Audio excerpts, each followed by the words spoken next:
Umi, udah siap-siap sahur? Udah. Anak-anak mana Umi ya? Sahur, sahur, sahur, sahur. Abi. Ayo katanya mau bangunin sahur. Ayo, sama ayo. Arka. Kita bangunin yuk. Sahur. Sahur, sahur. Sahur. Kan rame-rame banget. Bangunin Ada. sahur nggak kayak gitu. Kan konsep bangun sahur.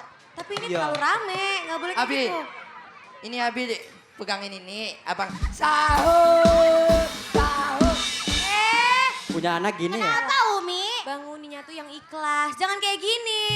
Kan ini ikhlas. Kan yang terbaru ini Mi, Ya udah, 2026. ikhlas, ikhlas. Boleh nggak? Ya udah gimana Umi bolehnya? Nggak boleh kayak gitu bangunin sahurnya. Terus Nanti gimana? takut pada keganggu malah kayak gitu. Kan Abang ngambek. Berisikan. kalau kita nggak berisik mereka nggak bangun. Iya beneran. Ini gimana dong? Abang sih. Terus gimana Umi? Nih Abi katanya boleh, masa Umi nggak Abi, boleh? minta tolong, minta izin sama Iya, Umi. Kita Umi. Ayo keliling yuk. Nanti nggak pada sahur mereka. Yuk Abang sih. Nggak boleh kayak gitu. Abang. Oke nih Mi, lihat nih. Sahur tuh kayak gini sekarang Mi, coba lihat nih. Tuh gitu Umi. Begitu Umi. Nah, Pak Ustadz, Ya, sebenarnya boleh nggak sih kita kalau bangunin sahur dengan cara kayak gitu? Oke. Apakah adabnya bagus atau enggak? oke. Begitu. Kita akan jawab bersama-sama. Boleh, silahkan. Bismillahirrahmanirrahim. Penonton!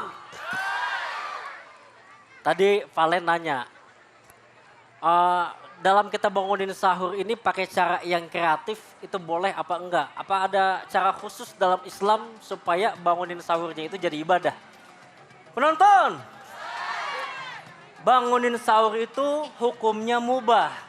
Tapi itu bisa jadi ibadah kalau bikin orang itu jadi sumringah. Bukan malah bikin orang jadi gelisah. Dan agama kita ini Islam suka keindahan dan anti keributan. Kalau niatnya bangunin sahur itu bentuknya peringatan, tapi dalam bentuk bentakan, mohon maaf, itu namanya pemaksaan. Jadi ingat dong, bisa jadi di rumah warga itu ada yang lagi sakit, ada bayi yang tidurnya sedikit, bahkan ada non-muslim yang butuh toleransi. Jangan sampai syiar kita malah bikin orang hilang respek dan emosi. Na'udzubillah. Padahal dulu di zaman baginda Rasulullah ada dua muazin, yaitu Bilal bin Rabbah dan juga Ibnu Ummi Maktum. Bilal bin Rabbah itu azan buat ngingetin waktu sahur, sedangkan Ibnu Ummi Maktum itu azan bahwa tanda sholat subuh sudah berlangsung. Jadi artinya apa? Ternyata dari dulu kita udah punya metode khusus buat bangunin sahur dan caranya juga keren. Caranya terstruktur, informasinya terukur dan bikin orang sahur itu jadi nggak tersungkur. Makanya saya mau nanya nih, penonton. Ngajak orang kebaikan pahalanya gede apa enggak? Tuh, apalagi yang namanya sahur itu kan sunnah yang penuh dengan keberkahan.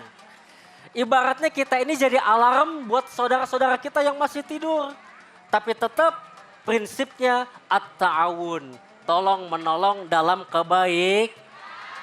Allah Subhanahu wa taala berfirman dalam Quran surat Al-Maidah ayat 2. A'udzu billahi minasyaitonir rajim. Wa ta'awanu 'alal birri wat taqwa wa la ta'awanu 'alal itsmi wal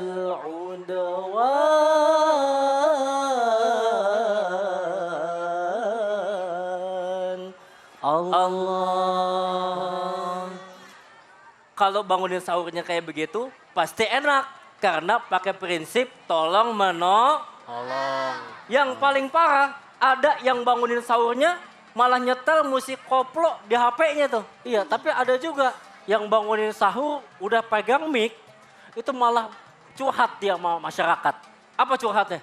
Sahur, sahur, bangun. Jangan kayak mantan saya, janji bangunin tapi malah ninggalin kawin. Ya. Tapi yang paling parah banguninnya pakai musik koplo di setel di HP. Oh ya, gimana tuh? Iya, Funny Funky Remix. Yang masak pada joget. Bola balinggo dolanan, bola bali wes kapusan. Tuh, itu mau party mau bangunin sahur kayak begitu. Emang sih asik ya, bisa joget-joget. Iya. Tapi meskipun asik, tahu etika juga karena kita berada di masjid. Jadi para penonton dan juga pemirsa yang ada di rumah, boleh silakan bangunin sahur pakai cara yang kreatif tapi tetap pakai etika. Boleh pakai seni, yang penting juga pakai logika. Bangunin dengan cinta supaya sahurnya penuh berkah dan juga doa. Daripada suaranya dipakai buat yang gak jelas, semakin menyala. Mending suaranya dipakai buat solawatan. Hadzallazi salaila thumma dana fatadalla. Enak gak?